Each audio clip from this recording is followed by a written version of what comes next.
Hello Leo, and welcome to your monthly horoscope for November. This is for the Sun or the Ascendant. I'm going to give you a broad overview of the prospects ahead before then diving deep, so please stay with me to give you a much more forensic account. Now, the big keyword for this month, or key phrase I think, is work-life balance. I know it's one that we're all grappling with all of the time, but I think it's going to be particularly acute for you this month because Uranus, the planet of unpredictability and excitement, is pushing you to shake things up a little bit, perhaps in your more worldly facing role, and yet there's such a lot of energy feeding into that part of your situation that's to do with where you live, how you live there, and with whom.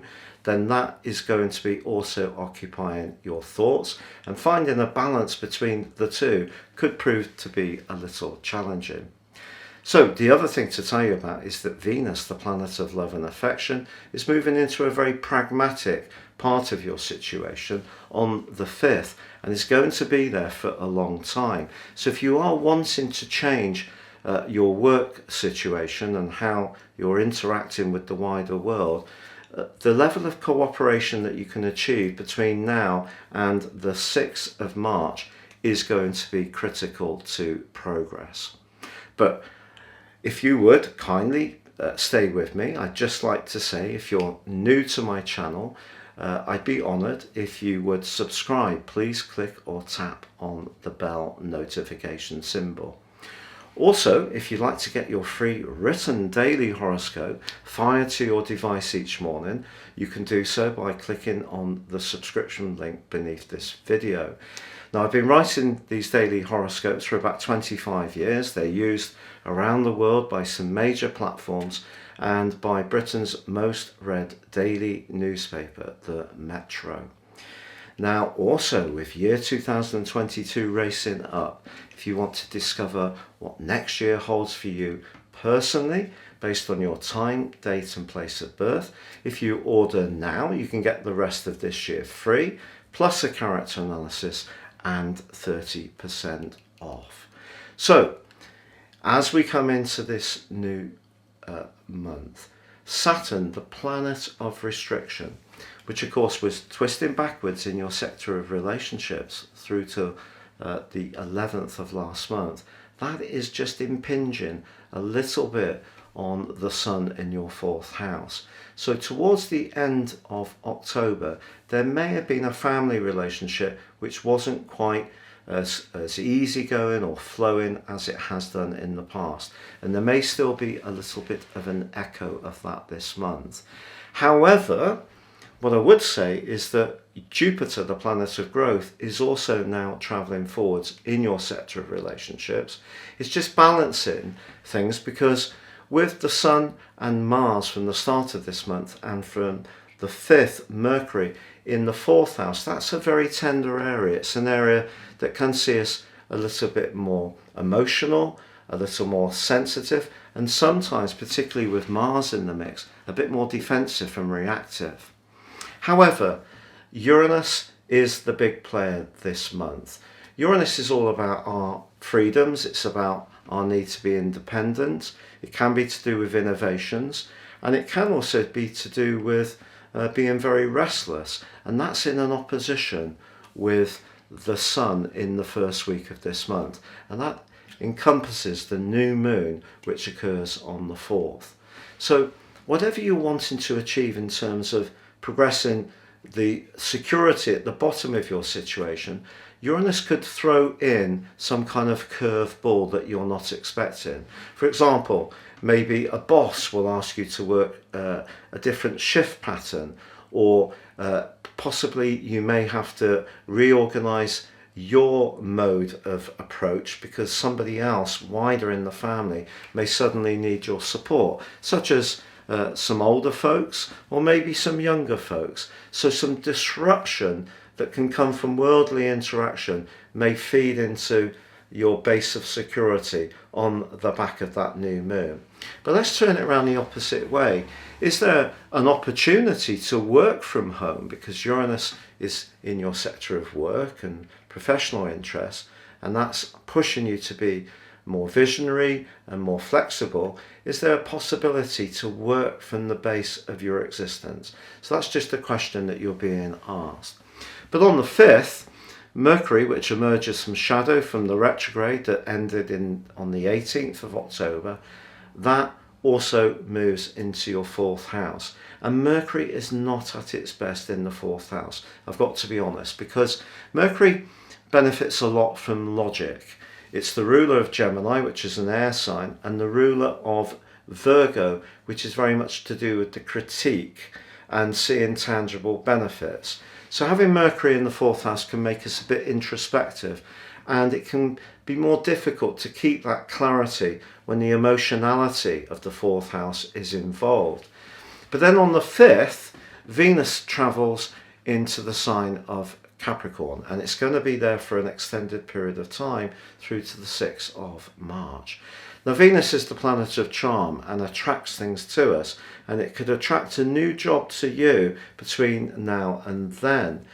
It's also possible that you could meet someone through your work in a romantic capacity in December, but I'll be telling you more about that next time. But Venus is in this extended transit because it goes into retrograde on the 19th of December. So this is an unusual extension. It's usually 28 days. And Venus in the sign of Capricorn for you is about practicality. It really, really is. So if you're wanting to achieve greater organization or a greater feeling of collaboration with others, then being able to approach things with a level of politeness and diplomacy will certainly help. Now there is, it's true to say, an opposition between Mercury and Uranus between the 12th and the 15th. This is quite an electric energy and could make you feel quite on edge. Those professional or worldly obligations can seem a little overwhelming, I would suggest. But what Mars can do this month is give you a robustness in terms of standing for what you need to stand for, in terms of protecting your pride, in terms of protecting the sense of security that's important to you. It's just that in week 2, Mars does square up with Saturn. So I said before that Saturn could have a modifying impact on home and emotional or family relationships. So again, here it can be the case. So if you're feeling that others are dragging their feet, perhaps about Christmas plans, not being very collaborative or cooperative, then that could really stick in your craw. But try to stay as cool as possible. Saturn and Mars can create a lot of frustration.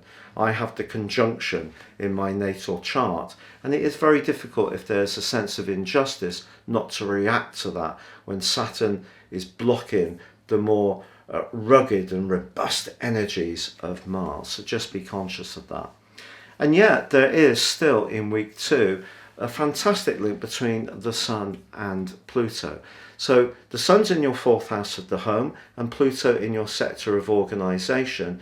So you can streamline things. It would be a good time to perhaps declutter, create more space, do some decoration, try to find ways to create more space in your home, and maybe also there can be some transformations going on deep within you too. But by the 18th, Venus does go into shadow. So those work-based relationships won't necessarily fall just into place without a degree of effort. But on the 19th, the full moon, which occurs in the sign of Taurus, is obviously where Uranus is. So the moon being in your 10th house can see your emotions very close to the surface. But actually, there's a very positive link to Pluto, so that transformation going on in the most practical part of your life. But there is a square with Jupiter. So I actually think it's a square that can work quite well. So on the back of this full moon, there could be some good news around a professional relationship that will ensue over the following few weeks. But then that brings us to the 22nd, and you're going to start to feel much more outgoing, much more energized. and a more joyful vibe is going to call out to you. So whereas the first 2/3 of this month is pretty exclusively orientated towards the foundations in your situation, from the 22nd onwards, it's more about how you can interact more with others. And that may be, I think, possibly inviting people around and playing mind host. You have a natural gift for doing that. And Mercury is also forging a very fine link with Saturn from the 28th to the 30th. So the conversations you have can both be creative but very constructive in terms of achieving accords. So in overall terms, Leo, this is a month which is continuing to push you to think about your role in life. Your 6th house, where you deliver the practical services in your work, the processes, the actual thing that the job is about. So producing widgets, being a care worker, whatever. But the 10th house is how you link that out to the wider world. And those two areas are highly activated, but I think you're going to have a big need to feel very secure about where you live. So if you're not feeling secure, I feel that you could feel quite restless this month. Or if you don't have the job you need to protect your home resources, that can make you feel a little agitated and unsure. But as the month goes on, your natural charisma, your strength of personality, and your ability to be outgoing and sociable are going to hold you in great stead.